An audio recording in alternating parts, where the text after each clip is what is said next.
Democrats are pushing to put medical marijuana on this year's ballot. They're hoping to turn out that critical voting bloc, young voters.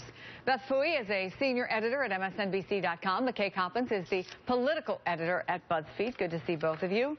So, McKay, pot as a way to boost voter enthusiasm. What do you make of it? Well, it's interesting.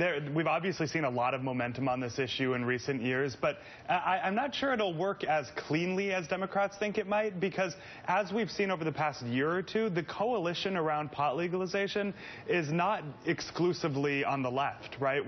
Just this last weekend, Rand Paul was in New Hampshire talking about decriminalizing and lightening sentences.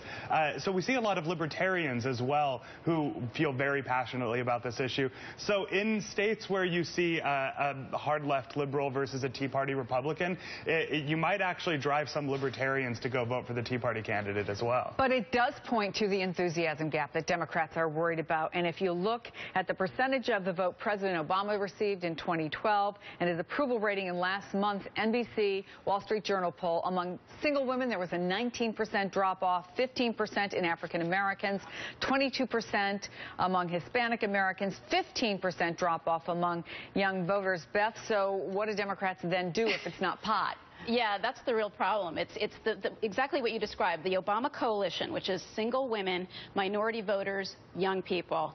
They don't typically turn out in midterms. So the Democrats really have a problem. And I agree with McKay that the pot issue is not the strong enough of an issue to bring out young people. It's a Rand Paul issue, a Ron Paul issue, which was one of the reasons that Ron Paul got so many young voters back when he was running for president.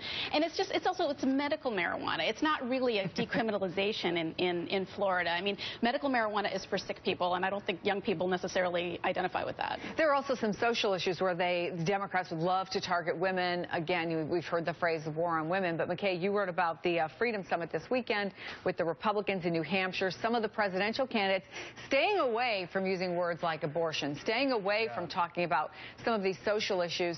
So how will they play, if at all significantly, in the midterms, do you think? I think what we're seeing is Republican politicians, whether they're on the Tea Party side or the establishment side, realize that the social agenda is a losing battle for them. But it's interesting because it's for different reasons. On gay marriage, they're clearly seeing a massive shift in public opinion. On abortion, it still remains a very polarizing issue, but Republicans, I mean, we look at the respective 2016 field, it's all men. And they've had so many issues and so many problems talking about these issues in a way that doesn't embarrass themselves or alienate women, that a lot of them feel like they better just kind of back away from them altogether. And women will be very important, as they are in every election, Beth. The RNC has something they call the 14 in 14 program. Here's how Nia Malika Henderson put it in the Washington Post. One strategy is to have more women out front carrying the GOP message, not only on the Senate and House floor, but also block by block in neighborhoods across the country. What do you make of that strategy? You know, I saw that a lot when I was out on the campaign trail with George W. Bush. One thing that Karl Rove was good, on a cold Saturday morning in late October, there were a lot of moms out there who were going door to door for George Bush. Oh, yeah, the Republicans have to do that. They have to get rid of this image of themselves as being not open to women, not very good on their issues. The problem is, I think what Republicans are really worried about is that they're going to have another Todd Akin type of candidate, Richard Murdoch. They've got this great opportunity to take the Senate back this time, but any one of those Senate seats that are in play for them could turn if one of those sort of, you know, male sort of crazy candidates come out and alienate women again. I think it's a by the way, it's worth noting at this Freedom Summit in New Hampshire, Scott Brown, it was reported, was actually invited to attend, and he said no.